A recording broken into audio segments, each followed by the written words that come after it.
Taking only my valuables, I dash out of the house, running down the busy streets towards the train station. I run up the stairs of the station. At the platform, I wait for the train to my hometown as I try to suppress my anxiety.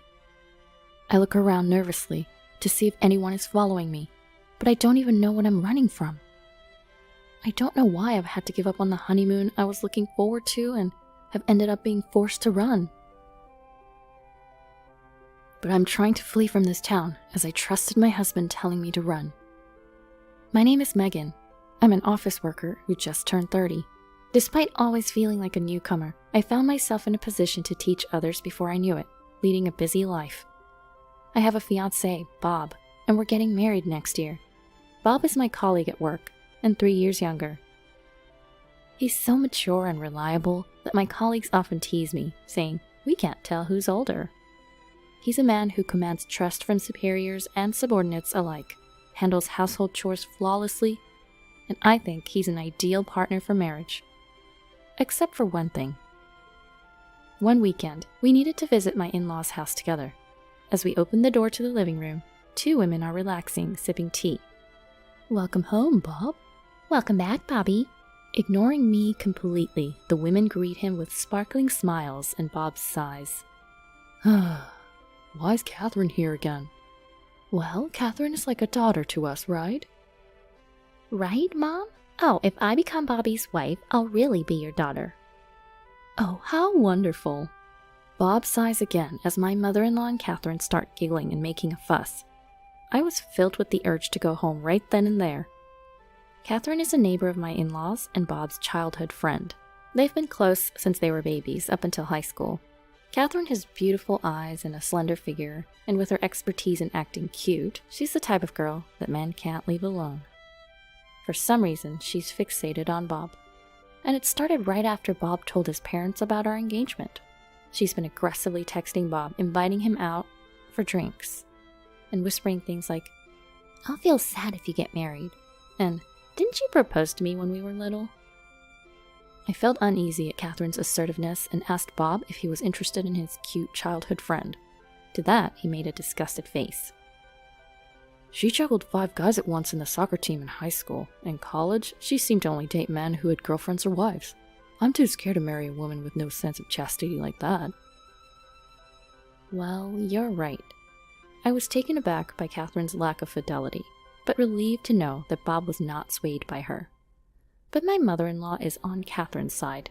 She's trying to push me out by flaunting her closeness with Catherine. Apparently, she doesn't like me because I'm older than her son, taller, and work too hard for a woman.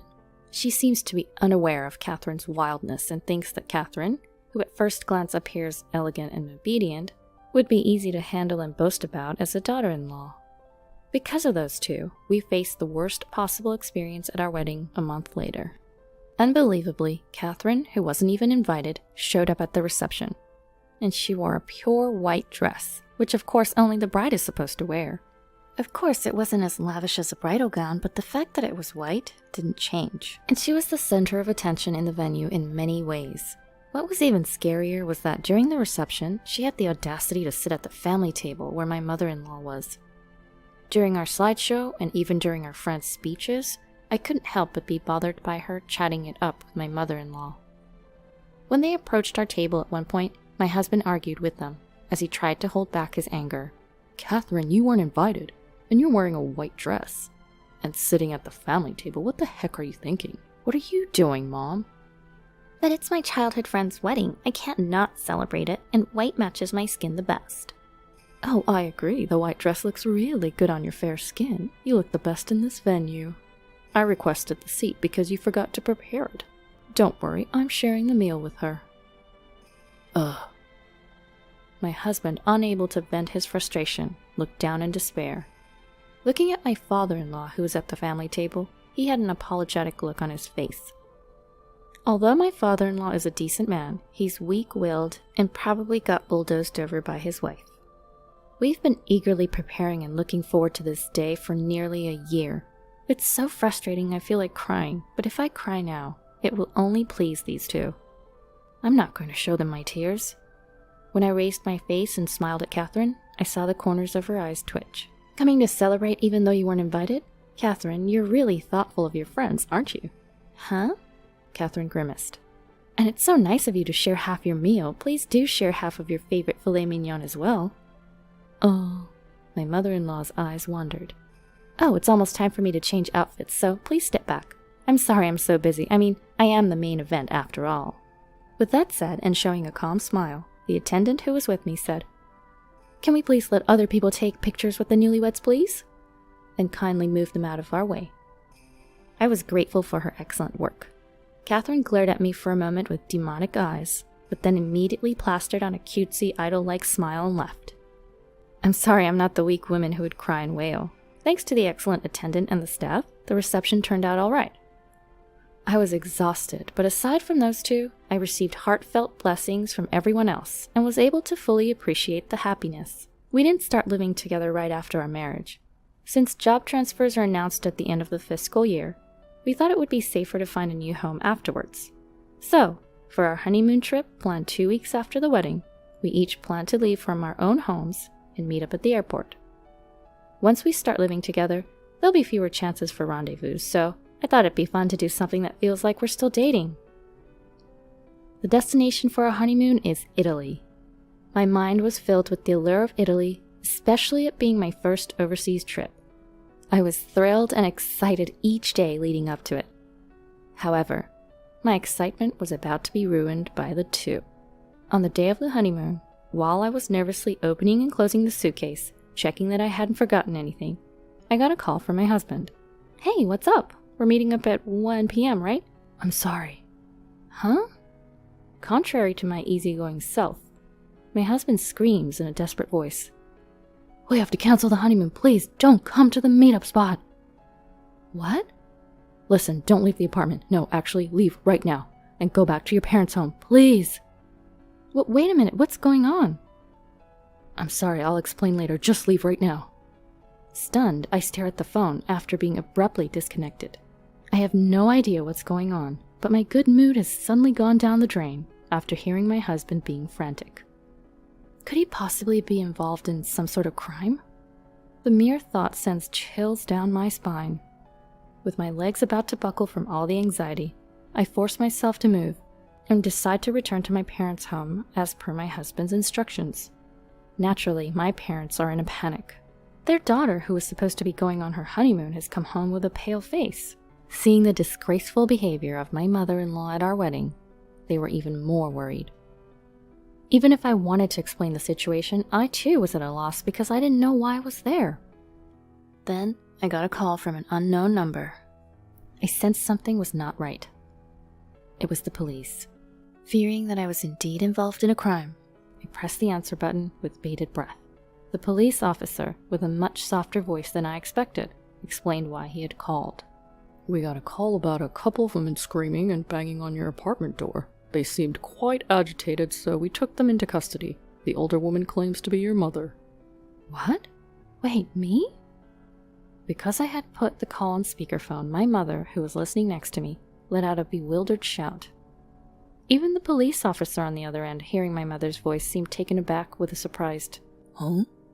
I was dumbfounded for a moment, but I soon realized who the older woman was. It was my mother-in-law, and I assume Catherine is with her too. I don't know why they came to my house on the day of our honeymoon, but I'm sure they're the reason my husband was panicking. Our flight was now hours ago. Because of these people, our honeymoon is gone. No Venice, no pizza, no pasta, no tiramisu, no maritozzo, all of which I was looking forward to.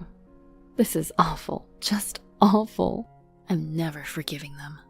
My mother is sitting right next to me. Those people are complete strangers, I stated firmly to the police officer. Hold on, Megan, it's me. I could hear my mother-in-law screaming from the other end of the phone, but the officer must have sensed something as he smoothly ended the call with, "Thank you for your cooperation."